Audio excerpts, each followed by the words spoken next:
ধৰণৰ নিযুক্তি অসমত কি ভাৰতবৰ্ষতে হোৱা নাছিল।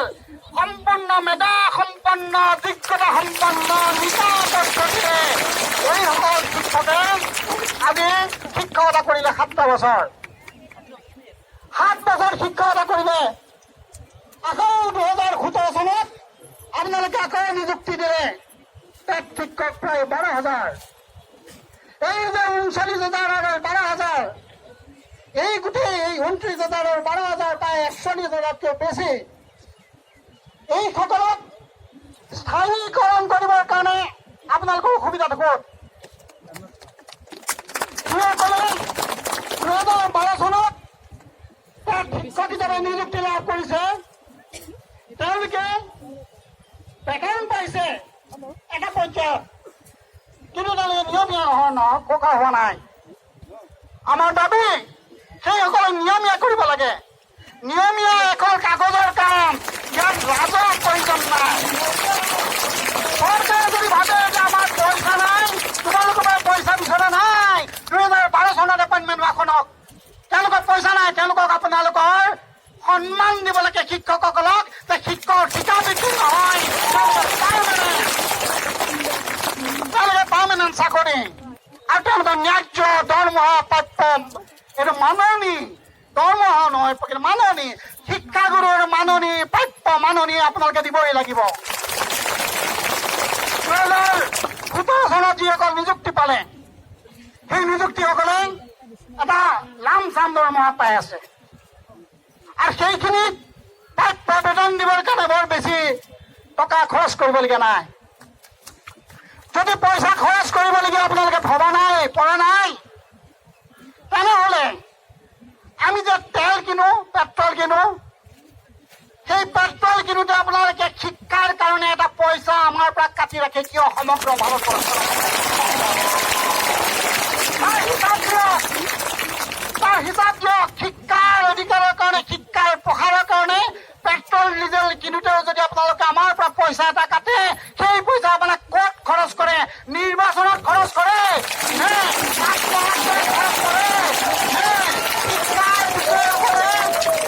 আত্মহত্যাৰ কাৰণে খৰচ কৰে। সেই তথ্য আমাক দিয়ক। আৰু সেই তথ্য যদি দিব নোৱাৰে তেনেহলে এই শিক্ষাগুৰুসকলক যি প্ৰাপ্য দৰমহা সেই টকাৰে আপোনালোকে মোকাবিলা কৰক। অসমৰ ৰাইজ এতিয়া ৰেডি আছে।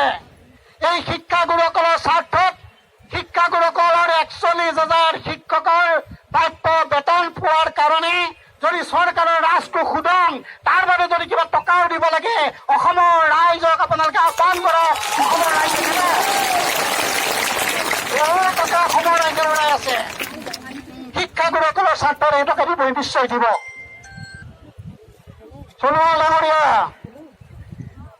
আপোনাৰ যদি কষ্ট হৈছে কথাখিনি বুজাত, তেনে আপোনালোকৰ নিজৰ চৰকাৰ য'ত য'ত আছে, হাৰিয়ানা, আমাৰ ওচৰৰ বেছি দূৰ যাব নালাগে, অৰুণাচল, কেৰালা, মধ্যপ্ৰদেশ, বিহাৰ, সেই ৰাজ্যবিলাকৰ লগত আপোনালোকে আলোচনা কৰক। তেওঁলোকে কেনেকৈ শিক্ষকক পাৰ্মানেণ্ট কৰিছে, তেওঁলোকে কেনেকৈ শিক্ষকক প্ৰাপ্য বেতন তেওঁলোকে কেনেকৈ দিছে, সেই কথাখিনি আপোনালোকক শিকি আহক। তাৰপিছত আপোনালোকে ক'ব যে ড্ৰাইভিং লাইচেন্স এনেকে চেঞ্জ হয়, শিক্ষাগুৰুসকলৰ লাইচেন্স কেনেকৈ চেঞ্জ হয়।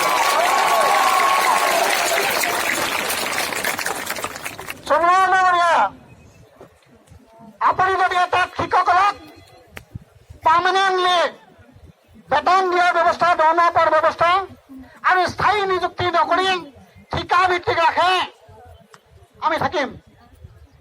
তাৰ আগতে শিক্ষা বিভাগৰ কমিশনৰ পৰা তলৰ পৰ্যায়লৈকে সকলোকে 7 বছৰীয়া ঠিকা ভিত্তিক কৰক।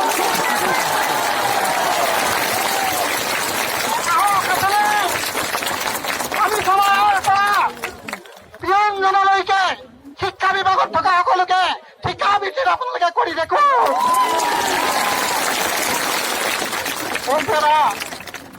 আমাৰ অতি শ্ৰদ্ধা দীনেশ বৈশ্য ছাৰে কৈ গৈছে এটা ষড়যন্ত্ৰ। এই ষড়যন্ত্ৰ হয়, এই ষড়যন্ত্ৰ বিশ্ব বেংক আইনৰ পৰা আহিছে, ষড়যন্ত্ৰ দিল্লীৰ পৰা আহিছে ষড়যন্ত্ৰ। কিন্তু এই ষড়যন্ত্ৰক যদি বিহাৰৰ নিচিনা এখন দুৰ্বল ৰাজ্যই নজ্জাত কৰিব পাৰে, কেৰালাই যদি পাৰে, অৰুণাচলে যদি পাৰে, হাৰিয়ানাই যদি পাৰে, অসমে কিয় নোৱাৰিব?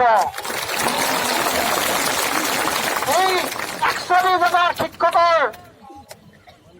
মাত্ৰ 12,000 কিছু দৰমহাৰ কাৰণে ৰাজকোষৰ কিছু পইচা খৰচ হ'ব, বাকীবিলাকৰ নহয়। সামান্য কিবা বেলেগ বেলেগ ধৰণৰ এলাউন্স বা কিছু কাগজ পত্ৰ খৰচ হ'ব। আজিকালি কাগজো নহয়, কম্পিউটাৰ মাজে কি হয়।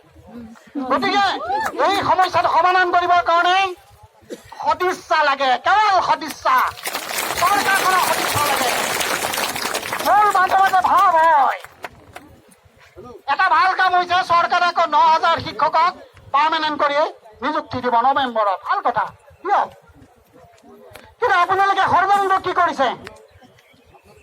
নৱেম্বৰত এইসকল পাৰ্মানেণ্ট নিযুক্তি পাব, একেখন স্কুলত তেওঁলোকে শিক্ষকতা কৰিব। এছামে 7 বছৰীয়া ঠিকা ভিত্তিত এটা দৰমহা লৈ, এছামে এটা ফিক্স পে 6,000 বা 20,000 দৰমহা লৈ, আৰু এজনে চৰকাৰৰ সকলো নিয়ম নীতি প্ৰাপ্য নিয়ম নীতি পাই একেখন প্ৰাথমিক স্কুলত শিক্ষাদান কৰিব। এইটোক ডিভাইড এণ্ড ৰুল বুলি কোৱা হয়।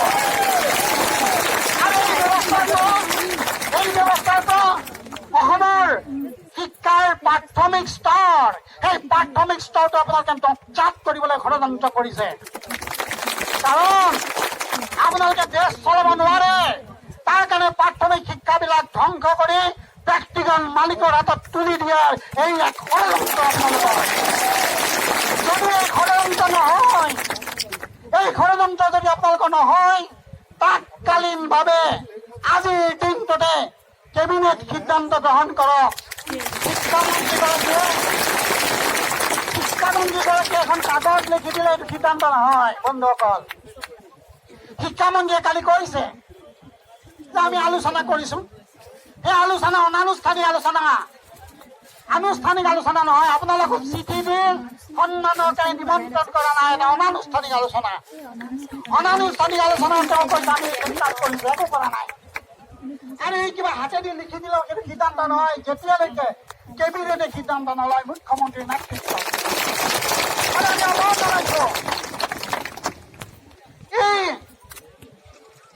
শিক্ষক বিদ্ৰোহ যদি আৰু অধিক শক্তিশালী কৰাৰ আগতেই মুখ্যমন্ত্ৰী ডাঙৰীয়াই তৎকালে এই শিক্ষকসকলৰ প্ৰাপ্য সন্মান সহকাৰে নিয়মীয়াকৰণ আৰু নিয়মীয়া দৰমহাৰ তাৎকালীনভাৱে ব্যৱস্থা গ্ৰহণ কৰক। অন্যথা আমি ভাবিবলৈ বাধ্য হ'ম যে আপোনালোকে 2016 চনত চৰকাৰলৈ আহি 2012 চনত থকা এইসকলক প্ৰাপ্য সন্মান সহকাৰে নিয়মীয়া আপোনালোকে নকৰিলে। আকৌ 5 বছৰৰ পিছত 2017 চনত আকৌ আপোনালোকে 12,000 নিযুক্তি দিলে, তাকো তেওঁলোকে নিয়মীয়া নকৰিলে। আকৌ তেওঁলোকে এতিয়া 2019 চনত আকৌ তেওঁলোকে 9,000 নিযুক্তি দিব বিচাৰিছে, ভাল কথা। কিন্তু আমাৰ সন্দেহ হয় যে এইসকল শিক্ষক আপোনালোকৰ ৰাজত্ব কালত এপইণ্টমেণ্ট হোৱা নাছিল কাৰণে আপোনালোকে এওঁলোকৰ পক্ষত হোৱা নাই। আমাৰ সন্দেহ হয়, আমি সন্দেহ কৰিব বাধ্য হৈছো যে শিক্ষাগুৰুসকলক ৰাজনৈতিকভাৱে আপোনালোকে ভাগ ভাগ কৰিব বিচাৰিছে আৰু ন্যায্য প্ৰাপ্যৰ পৰা আপোনালোকে খৰচ কৰিব বিচাৰিছে। আপোনালোকক প্ৰত্যেকগৰাকীলৈ মই শিক্ষাগুৰুসকলক মই সেৱা জনাইছো। আপোনালোকে আজি অসমৰ প্ৰাথমিক শিক্ষা, মাধ্যমিক শিক্ষা, মূলতঃ শৈক্ষিক পৰিৱেশ যিটো পৰ্যায়লৈকে লৈ আহিছে, তাৰ বাবে আপোনালোকক মই সেৱা জনাইছো। প্ৰত্যেকগৰাকী শিক্ষক আৰু আজি যিসকল আহিব নোৱাৰিলে তেখেতসকলকো মই সেৱা জনাইছো, শ্ৰদ্ধা জনাইছো। আপোনালোকে যিখিনি কষ্ট ত্যাগ কৰিছে, আপোনালোকে বুনিয়াদ কৰিছে, সকলোৱে মনত ৰখা প্ৰয়োজন। শিক্ষকক বাদ দি কোনো এনেকুৱা পদবী নাই, সন্মানজনক পদবী কোনো ভাৰতবৰ্ষত নহয়, পৃথিৱীতেই নাই। এই কথাটো পুনৰ নামেৰে উপলব্ধ কৰা প্ৰয়োজন।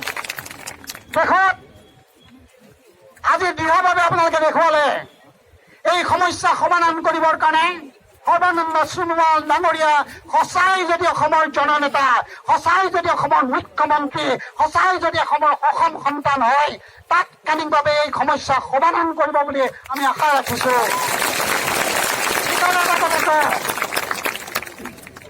এজন যেতিয়া নেতা হ'ব, আমাৰ ছেক্ৰেটাৰী জেনেৰেল ছেক্ৰেটাৰী আছে, জেনেৰেল ছেক্ৰেটাৰী আজি আছে, এক্সিকিউটিভ প্ৰেচিডেণ্ট আছে, তেখেতসকল নেতা। এই নেতাসকলে যেতিয়া এটা বক্তব্য দিব, এই নেতাসকলে যেতিয়া ৰাইজক আগবাঢ়ি আহিব দিব, নেতাসকল অনাগত থাকিব লাগিব। ভুল হলেও নেতাসকলে দেখুৱাই দিব লাগিব। নেতাসকল পলাই যদি যায়,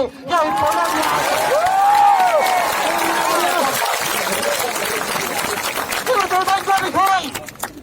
কোনো ইণ্ডাষ্ট্ৰী প্ৰতিষ্ঠানৰ নেতা আঁতৰিলে ক'বলগীয়া নাই। শিক্ষকসকলক নেতৃত্ব দিয়া সভাপতিগৰাকী যদি চৰকাৰৰ বিভিন্ন ষড়যন্ত্ৰৰ বলি হৈ যদি তেওঁ আঁতৰি যায়, তেওঁৰ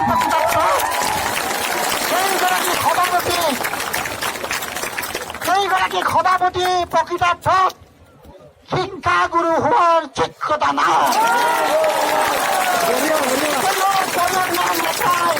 শিক্ষকসকলক যদি নেতৃত্ব দি আধাতে আঁতৰি যায়, তেনেহলে প্ৰাথমিক কণ 3 বছৰ 6 বছৰ এই ছাত্ৰ ছাত্ৰীসকলৰ ভৱিষ্যত তেওঁ কেনেকে গঢ়িব?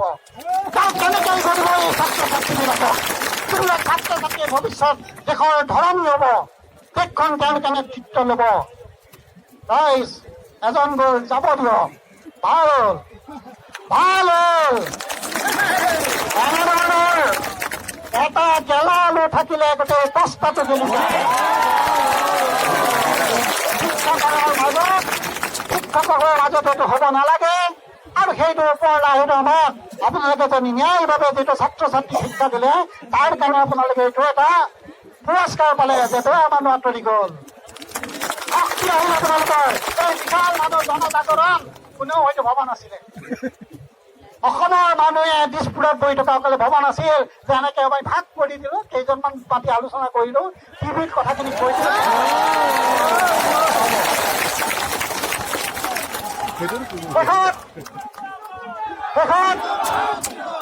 অসমৰ 3,32,00,000 মানুহৰ আপোনালোকৰ ওপৰত আশীৰ্বাদ আছে। 3,32,00,000 অসমৰ মানুহৰ আপোনালোকৰ ওপৰত আশীৰ্বাদ আছে। প্ৰাথমিক পৰ্যায়ত আপোনালোকে শক্তিশালী কৰিব লাগিব।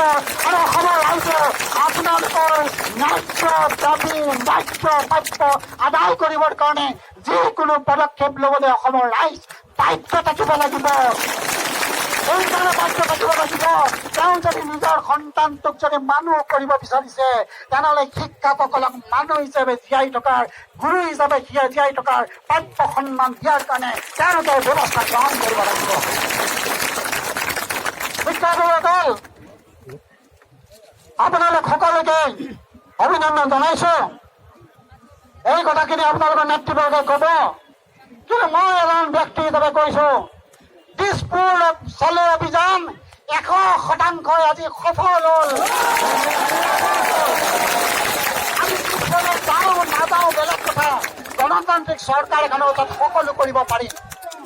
যেতিয়া চৰকাৰ গণতান্ত্ৰিক নহয়, চৰকাৰ যেতিয়া শিক্ষাগুৰুসকলৰ পক্ষত নাথাকে, চৰকাৰ যেতিয়া ষড়যন্ত্ৰমূলক হয়, তেতিয়া চৰকাৰখনৰ ওচৰত কোনো গণতান্ত্ৰিক আন্দোলনে স্থান লাভ নকৰে, সন্মান লাভ নকৰে। কিন্তু আমি দিছপুৰ চলো অভিযান আপোনালোকৰ নেতৃবৰ্গৰ যি আহ্বান, আপোনালোকে যি সঁহাৰি জনালে, কেইজন ব্যক্তিয়ে টিভি চেনেলত কৈ আছিল সঁহাৰি নজনাব, ঘূৰাই দিলে তেওঁলোকক। সঁহাৰি জনালে, এই সঁহাৰি জনোৱাৰ দিশটোৱেই স্পষ্ট কৰি দিলে দিছপুৰ চলো অভিযান 100% নহয়, 200% ছাকচেছ হ'ল। আপোনালোকক সকলোকে সন্মান সহকাৰে, শ্ৰদ্ধা সহকাৰে সকলোকে মই শ্ৰদ্ধা নিবেদন কৰোঁ।